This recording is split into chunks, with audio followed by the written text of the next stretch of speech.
episode of The F Word, and today we have Helen Tite from iCareiMove, and her F word is flourish. Flourish, absolutely. Thank you for coming in today. My pleasure. And we're going to be talking about thriving, imposter syndrome, and being generally fabulous. Absolutely. Why not?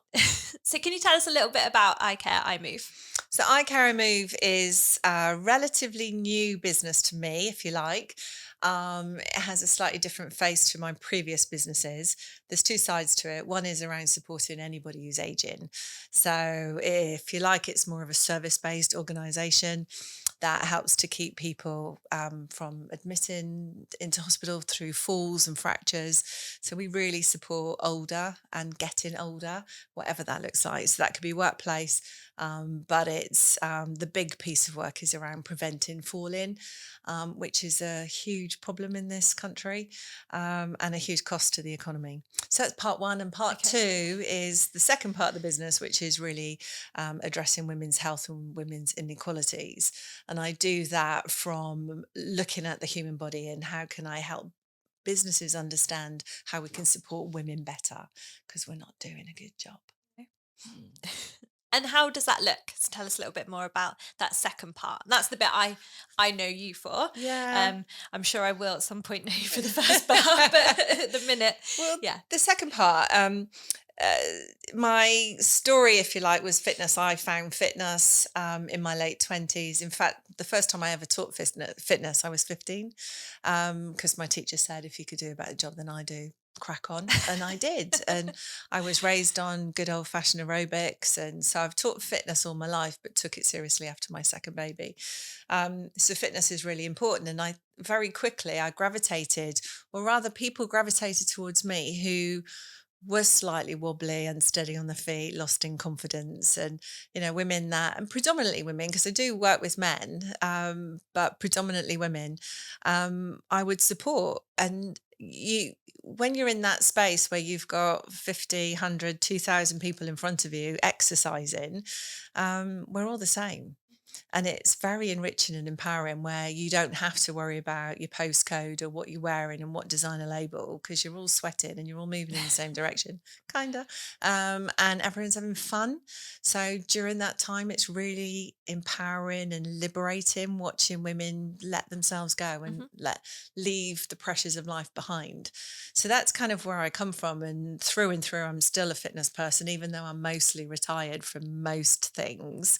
I say that, I keep coming back to this stuff. But it became that safe space to have conversations that might not be naturally shared, to start talking to women around their mental wellness, the stresses of life, trying to have it all. We burnt our bras for a really good reason. And, equality is still something that is still a challenge in our society. So and I used to sit under the name of the wellness anarchist, because I was challenging norms. I'm not your typical size for a fitness person. There's a lot of judging that goes on in this world, and under that banner, the wellness anarchist, I would just disrupt and just challenge, like, why are we doing it this way and why can't we do it better? And surely it's about happiness and allowing people to flourish in life. So that second part of the business is really more around my personality. Because I'm a disruptor and because I'm changing things, I can have conversations with fairly open-minded businesses and some conservative businesses, to be fair, and say, how are we supporting women better? How can we do this? And often there are barriers such as, what about the men? What are you doing for the boys? I'd be wealthy if I actually capitalised on the amount of times I've heard that. But it's a starting conversation, and it starts to unravel, maybe shut down people. And if they're not thriving, you're not going to maximise their productivity, right? Yeah. So if you give them that space and give people the tools to create a space that's safe for women to converse and talk about the health and talk about how they're actually feeling, then suddenly the shift is productivity and the business is better. We're maximizing how she feels, and then from there everyone grows and it's a better place. And I've done that all around the world. So it sounds really vague, but every customer is different, every Hmm. business is different, and every organisation has different challenges. So there's much to do. There's so much out there around women's health coaches, but there is still a huge amount of work that needs to be done to promote women and support women better. Yeah. And, we're a predominantly women organisation. Yeah, So we've got one male who works here at the moment, yeah, bless him. So and he does HR, ironically, um, with us. But yeah, working with lots of females, where lots of us are in our sort of 20s and 30s, but we still are trying to break down some of those barriers or conversations that people wouldn't normally have. yeah, Um, Loads of hot water bottles in here. You can always tell. No one's embarrassed to say, yeah, "Oh, I'm suffering with period pains," or yeah, I'm just not feeling myself today. yeah. And we're proud that we've managed to kind of create a place where people don't feel And you should be, embarrassed. because it's absolutely leading the way. Because you know, when I started in the fitness industry, we would train healthy adult beginners. It didn't matter whether it was a man or a woman, or whether it was a 25-year-old female or a 60-year-old female. We treat them the same, Hmm. which is so wrong Yeah. because our bodies are changing. We are, as cave women, we are here to have babies and to keep the population going. That's our primal instinct. So how we train men to women, think about Olympians. No, we didn't know any different. We'd still be beasting the female the same way we do the male and expect the same outcomes. But actually there's a whole gentle way of training a female to maximize her and optimize her if we understand what a cycle is. Yeah. And then, there are weeks when she's thriving and weeks where she needs more comfort. Overall, over the period of that month, she'll thrive if we actually work and have that real nice culture around supporting women at all stages of their cycle, at all stages of their life.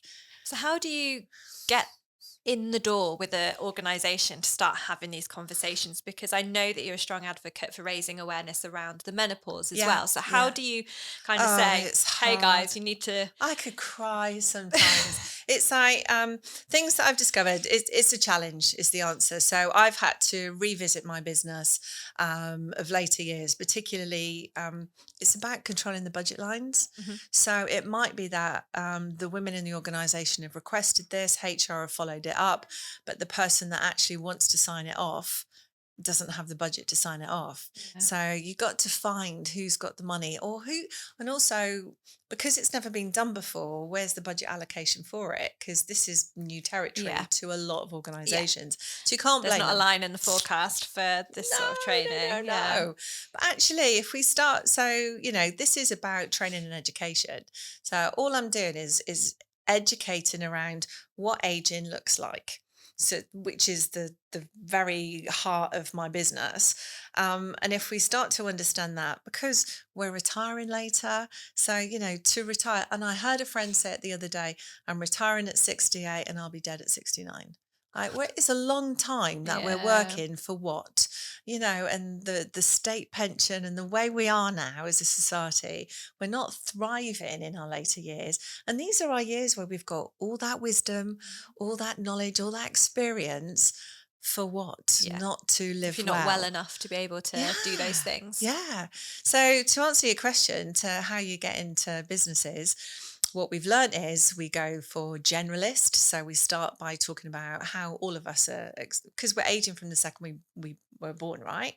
So we start with the aging piece. So let me show you how you can live longer, better. And it is challenging, all the typical stuff around nutrition and movement and exercise and smoking cessation, alcohol, and all the stuff that we know about and roll our eyes at because we know it, but do we actually believe it Yeah. enough to think it's so far in the future? Yeah. It Don't doesn't need to really worry about matter it. now. Yeah. And we're like that with the environment, right? So when we talk about the planet, well, by the time we get round to it, I'll be dead anyway, so I don't have to worry about my recycling and my poor planetary habits. So we start there and then we splinter off. So part one, let's talk about getting older. Part two, let's talk about not gender but the female aging body. Mhm. And why that's interesting to men, for example, is that this will make you a better partner, Yep. brother, sister, and so on, a work colleague. And then we'll talk about men's health, because there's always this requirement. We need to understand a bit more about, if you're going to talk about the girls, you've got to talk about the boys. So yeah, let's talk about prostate checks. Let's talk about taboo conversations, dealing with anxiety, and trying to do it all for men as well, because we do understand that science. And then finally, it's about looking at lifestyle and looking at change one thing. What is it that we can do for you to help you live longer, better? And it might be that, setting those goals around hydration and sleep, and we're the ground slept, and particularly as a female raising children and or dealing with menopause, many of us haven't slept for years, and that takes its toll. Yeah. So when you're stressed, that will take its toll on your body, and that will impact decision making and relationships. If because you're knackered and you're not functioning, and it's your stress hormones that have taken control over your body. So it's complicated, but there is what I'm seeing is a real shift of, we need to have better, well organizations. The industrial grand challenges talked about the aging workforce. What are we doing? What's the succession planning? How are we communicating? How are older workforce communicating with younger workforce? What's the language? Am I going to put my foot in it? Am I going to say the wrong thing? Best not say anything. I won't show up, and I won't talk about all my experiences because I'm too scared, because I'm going to offend, and my job's not to offend. Yeah. It's to educate. Yeah. That's Yeah. great. It's a lot. It is a lot, but I think it's really important. And as you say, it's something that businesses aren't doing enough or talking about it enough. Yeah. And that is a big old challenge to try Yeah. and, if you think about, even in Cornwall, I think there's 45,000 limited companies. So that's without the sole traders and things. Yeah. That's a lot of businesses just Yeah. in our region, Yeah. let alone across the whole of the UK. So Yeah. this it's a big odd sort of challenge that you set yourself to try. I know. I don't know what I was thinking at the time, but if change is good, and if we can just start slowly chipping away Mhm. at, let's start having conversations. I'm with a lot of people on the menopause subject. I'm a massive fan of supporting women through this transition of their life. However, there is a lot of eye rolling, and I see it. I walk into a room and say, "Oh God, she's going to talk about it again." Oh dear Lord. But the harsh reality is that 900,000 women left the workforce 3 years ago. Mhm. There's emerging data now that's shot up further since the pandemic, where these women are leaving because they're done, Yeah. because they don't feel they're supported, and it's still falling. We hear case after case of male uplines covering their ears. It's women's stuff. I don't want to talk about it, but it's skewing the data. Yeah. So she goes off work because she's dealing with migraines and poor health. When she reports back to her upline, she doesn't want to talk about it. She's got gynae appointments and she Mhm. feels really unwell and she physically cannot function. So she says, I've got migraine. So the Yeah. amount of females that have migraines in this country, the data's skewed Yeah. because we don't know how to communicate with our male colleagues. Mhm. So it is about just slowly chipping away and breaking down those taboos in a way that doesn't freak people out, because it's not icky. This is just simply us getting older.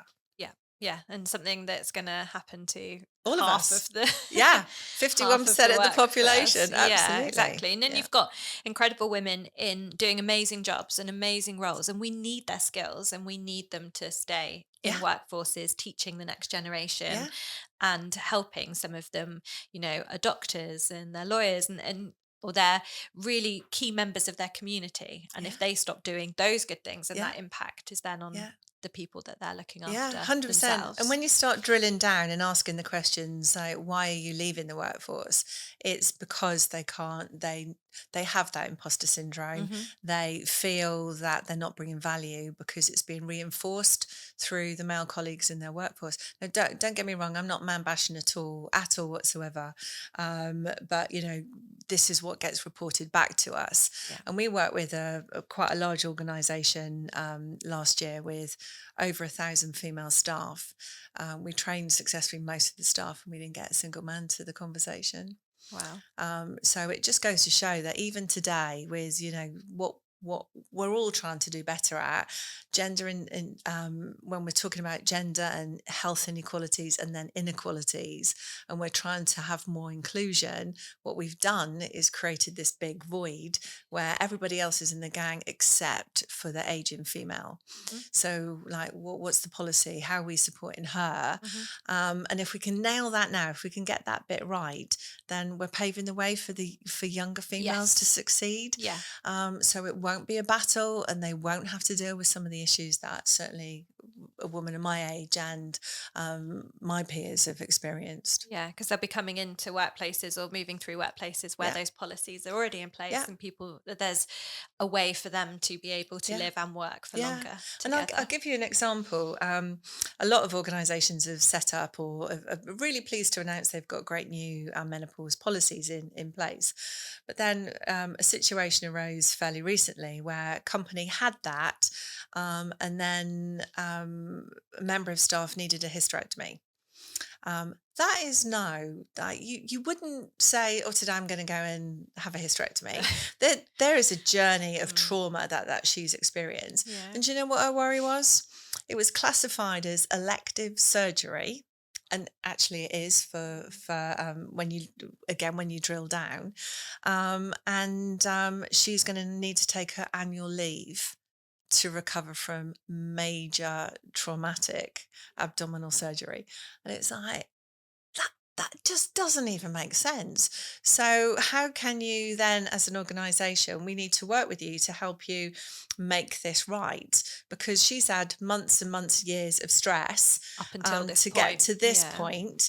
And actually, as an organization, to maximize her, you need to get behind her, support it. Absolutely, this is not your annual leave. This Mhm. is your sick policy, Yeah. and we need to make sure that's supported and embraced. And it's a small thing, but it's just never been thought of No. before.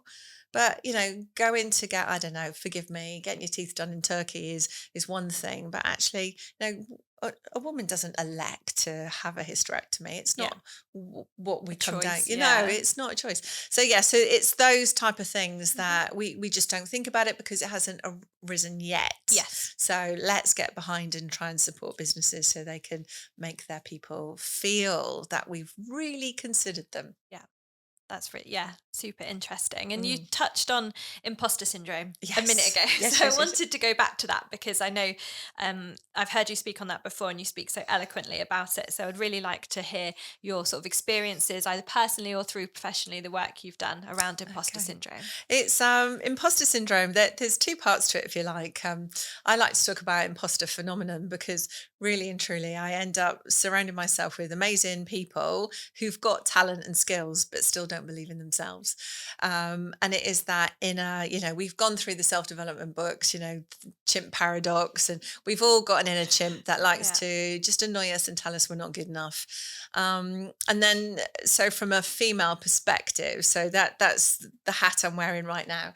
But with imposter syndrome, she's not only worried about whether she's delivering from from a professional point of view, but also from a not good enough, too fat, too hairy, too whatever it is the reason that she can't do this. So she starts to stress. So we talk about hormones a lot. Everybody has hormones. Hormones have a huge part of a cellular level to do with our anatomy and our changes. So she is stressed. So she's producing more adrenaline, more cortisol. These are hot hormones, are stress hormones. And then that happens. She starts to sweat. She's trying to give a presentation. She's hot. I'm She's more feeling concerned. anxious. Well, and she's so worried because she's now manifesting. Oh my God, I'm going to start sweating. I'm wearing a blue shirt. Oh my God, my pits. And oh my God. And all of that fear Mhm. is still going on while she's still bringing her A game. And that is so hard. So, and what happens? What's the ripple effect? That she's kind of she was a bit weird last time she spoke. She kind of had a bit of a turn, and Yeah. and it's that kind of subtle negative behaviour that goes around that makes her Mhm. start doubting herself, or she's already catastrophized. Now, all of this is quite common when your hormones are starting to deplete. So, if you are in perimenopause, it's those little nagging doubts: not good enough as a parent, not good enough at work, not good enough as a partner. That not good enough is a really common thing, way more common than we'd even think about it. And so putting it out there, I suffer with it. So many of us do.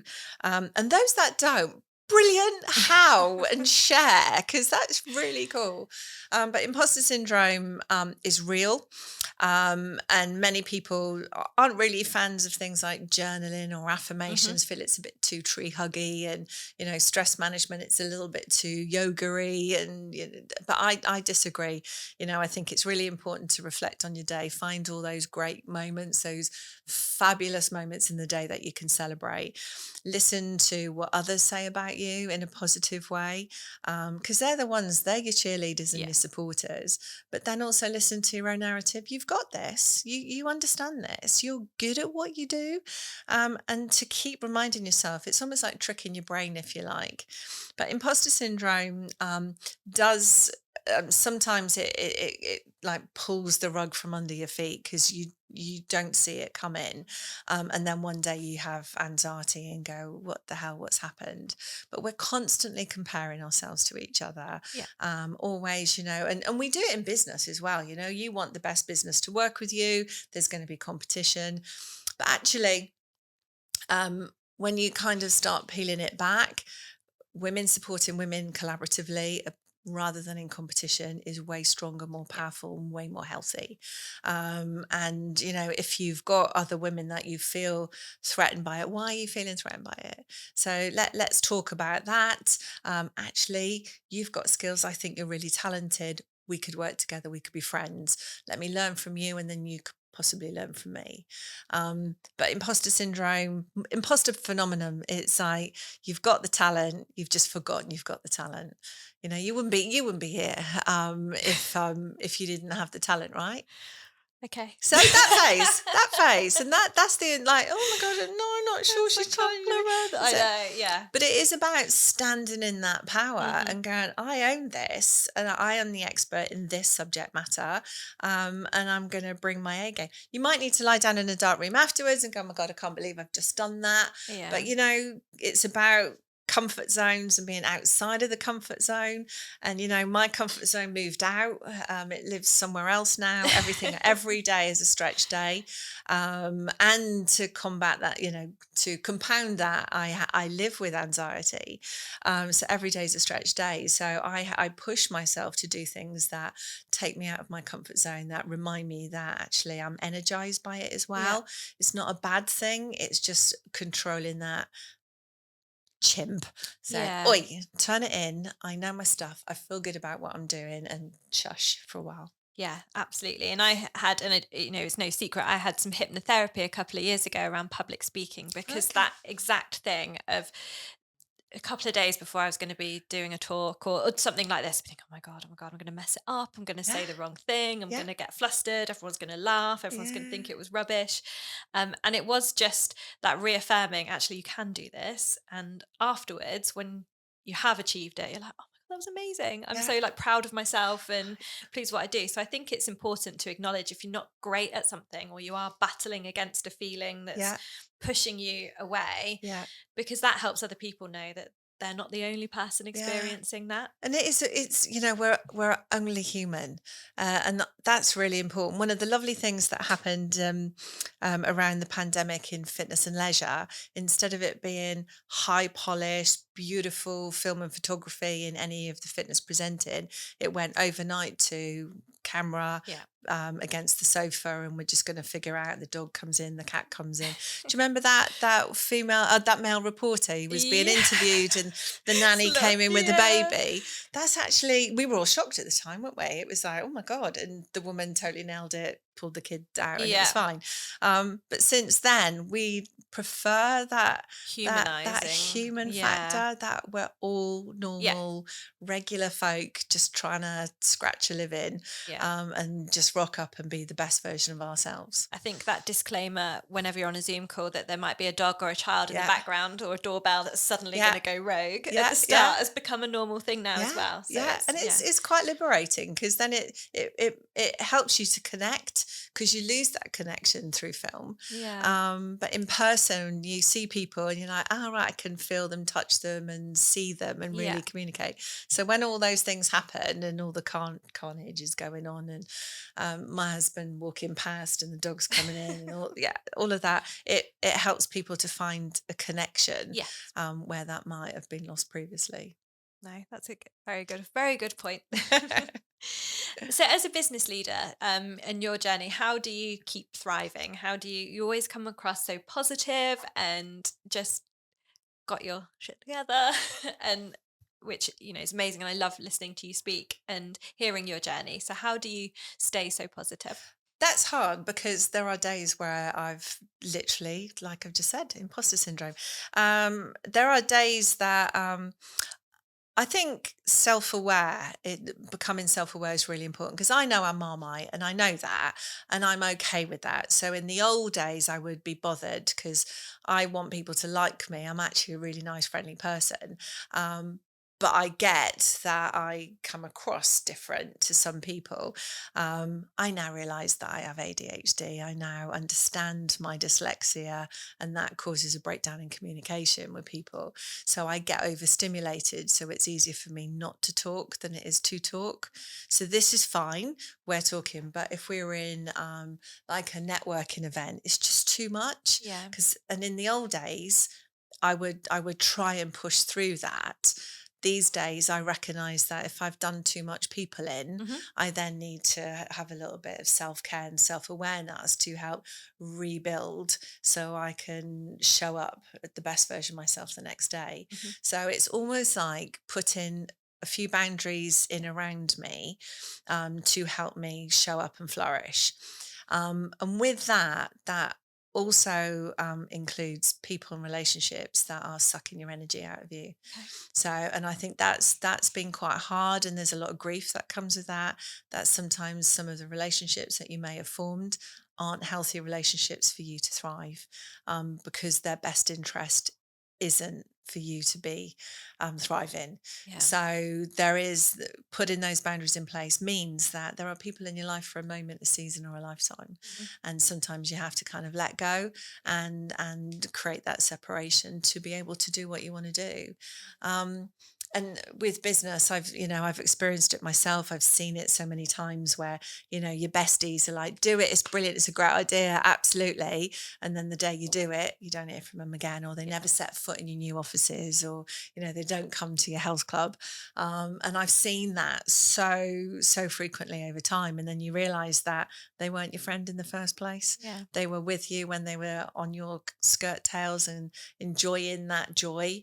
But the second there's a flicker of stress or trauma Hmm. or failure, they're gone, because they haven't really got you back. And I think there's that, being honest with yourself at who are actually your friends Hmm. and who's got your back. And weirdly, it is your business community that have got your back, because that empathy's there, Yeah. where we share the same journey, and where we get it. It's hard to find the money and find the business and keep building the business and keep growing. Yeah. And I think the final bit with that is self-development and keep learning. I'm a lifelong learner. I love a little workshop, any bit of training, even and I remember going to a really particularly lame workshop, but I still learned from it. Yeah. So any learning, just keep How not to learning. do a It's workshop. yeah, absolutely. But it just grows, and I think when you're older, you start to stand in your own power with that and your own Yeah. wisdom, and go like, yeah, I've got stuff to share. And I don't profess to know it all at all. I know I'm also blessed with good genes, so I look like I'm really healthy and You well. do look So, fantastic. and I think that causes its own barriers, Does because people go, oh, she's really scary because she's got it all going on. Oh And like, you yeah. have no idea. I'm squeezing in my Spanx today. I'm not today. No, you do look absolutely fantastic. Thank you. And that's really, it's really nice for me to kind of hear some of that feedback from you, is because I think that that's really difficult, identifying who has your back within business, or not just people pleasing for the sake of, Yeah. oh, that's a client, it means a piece of work, it means Yeah. money in. I'll just kind of back down from maybe, or I'll Yeah. compromise on my own values because Yes. it means it's going to be some money in the door. And Yeah. so it takes a while to get to the point of going, actually, no, I don't think we're aligned. I don't think our values are right. I'm not sure that 100%. we're the right fit for you. Yeah. And it's something that I say to our clients too, because that's probably been one of the biggest realizations for me, that not everyone's going to be the right fit for you, Yeah. I think, in your business. But Yeah. Yeah, it's so true. And it's a real lesson. And I think if you could, when you talk to new startups and new people that are just finding their feet, that would be such a powerful life lesson. It's like they're not all your friends, yeah, and it's going to hurt. And yeah, and and you're gonna really doubt yourself on some of this, and you're gonna lose friends. hmm But actually, you're also going to be so enriched because you'll gain a whole network of other people that you can turn yeah, to. So, like again, flipping that narrative, it's hard. It's a hard lesson in life. I wish I took that on better when I was younger. It's not a life regret, but it's certainly, I think I've wasted a lot of time, and I've rejected a whole bunch of opportunities because I didn't want to disappoint my people yeah. around me that didn't really have my That back. didn't really matter Mm. anyway.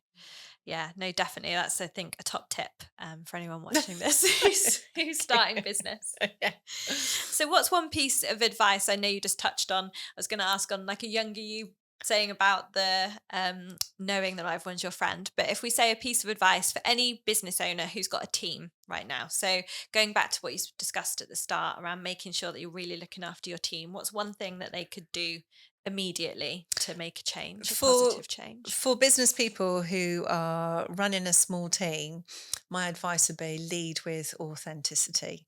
So be honest, be vulnerable. I get that you've got to show up with positivity, and but I think sometimes if you're honest, you can't bring everything to the table, bring all the stresses of life. Do not compartmentalize.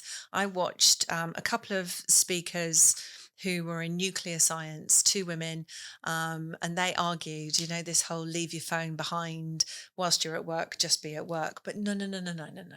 Bring it all. Your Yeah. phones, the stress of what's going on with parents and kids, bring it all because you're a multitasker and it's okay to multitask. But because we're not in the old way, maybe patriarchal way of leadership and learning, you know, you're at work, do Yeah. work. Like, Leave no, your no, no. problem at the door kind of No, no, no, no, thing. no. It will help you because we're designed to multitask.